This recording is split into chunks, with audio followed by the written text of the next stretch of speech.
అక్కడక్కడ గూడెల్లో తండలలో చూసినాం. ఆడపిల్లలు పుడితే ఏడ పెళ్లి చేయవలసి వస్తుందో, ఏడ భూమి అమ్మవలసి వస్తుందో అని చెప్పి చాలా మటుకు ఒరిగించలేదు చంపినటువంటి దినాలు నేను చాలా చూసినా. మా దగ్గర తండలలో చూసినాం. అది ఎవ్వరికి కూడా రావద్దు.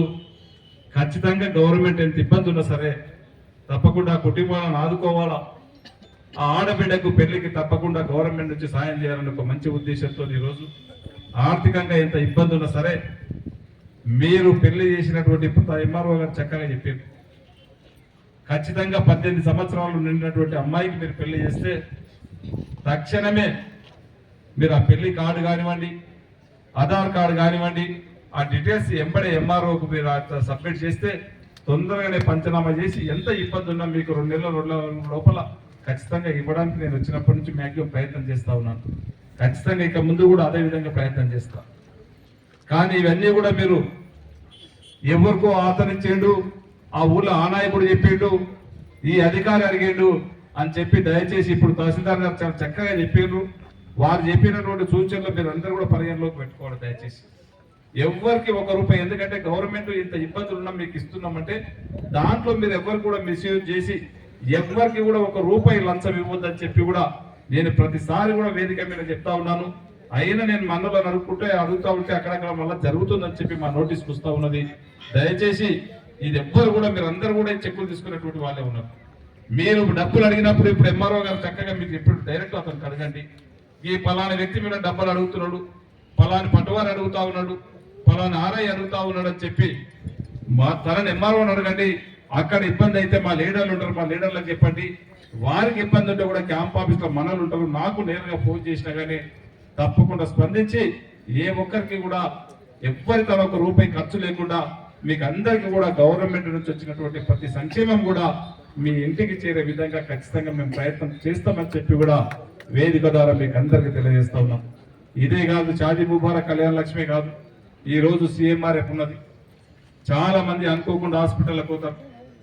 ఆ రోజు రాజశేఖర రెడ్డి గారు పెట్టిండ్రు ఆరోగ్యశ్రీ అని చెప్పి ఒక కార్పొరేట్ వైద్యం చేయాలా, బీద బడుగు బలైన వర్గాలకు కూడా కార్పొరేట్ స్థాయిలో కార్పొరేట్ హాస్పిటల్లో వైద్యం చేయాలని చెప్పి పెడితే ఎవరు వచ్చినా ఒక మంచి స్కీమ్ ని దాన్ని డిస్టర్బ్ చేయొద్దని చెప్పి ఇంకా కూడా దాన్ని కంటిన్యూషన్ చేసుకుంటా. అదే కాకుండా మన నియోజకవర్గంలో ఎవరు ఫోన్ చేసినా నాకు ఇబ్బంది ఉందని చెప్తే నిమ్స్ హాస్పిటల్లో నేనే జాయిన్ చేయించి వారికి కావాల్సినటువంటి LOCలు కూడా దాదాపు నెలకు నేను ఇప్పుడు రావుపై గారు చెప్పినట్లు LOCలు దాదాపు నెలకు ₹1 కోటి నుంచి ₹1,50,00,000 వరకు రోజు 5 లక్షలకు 10 లక్షలకు తగ్గకుండా మన నియోజకవర్గ ప్రజలకు హాస్పిటల్స్, ఎందుకంటే మనం ఆరోగ్యంగా ఉంటే బాగుంటుందనే ఉద్దేశంతో ఖచ్చితంగా నేను దానికి 2 మనసులను పెట్టినా. ఈ 2 రోజులు తీసుకోపోయి చెత్త కుప్పలు వేపిస్తే కాదు. గతంలో ఇప్పుడు మా సోదరి చెప్పింది స్వప్న, గతంలో చెక్కులు డేట్లు అయిపోయినటువంటి చెక్కులు ఇచ్చిండ్రు.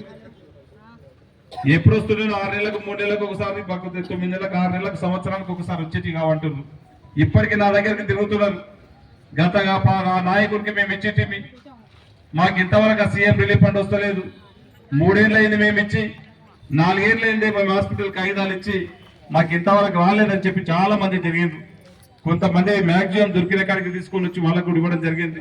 ఇంకా కొంతమంది జరగలేదు, వాళ్ళకు కూడా చెప్పినాం మళ్ళీ మీరు దరఖాస్తు పెట్టుకోండి, మళ్ళీ హాస్పిటల్స్ తీసుకున్న బిల్లులు తీసుకురండి, వారికి కూడా ఖచ్చితంగా ఇస్తామని చెప్పినాం.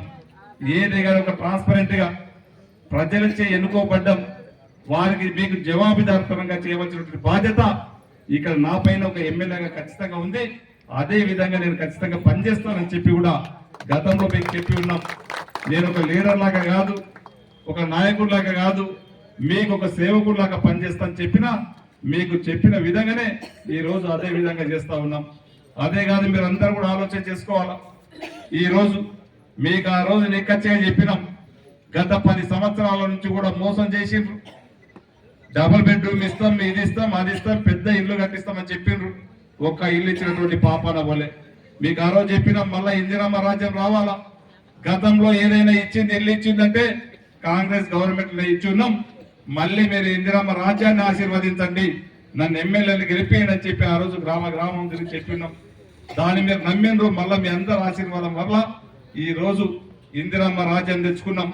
మీకు చెప్పిన విధంగానే దాదాపు మన నియోజకవర్గానికి 3,500 ఇల్లు ఇచ్చినాం. ఈ రోజు ఆ రోజు కట్టిండ్రు. దానికి అతి లేదు శుద్ధి లేదు అవన్నిటిని కూడా మళ్ళీ రిపేర్ చేసి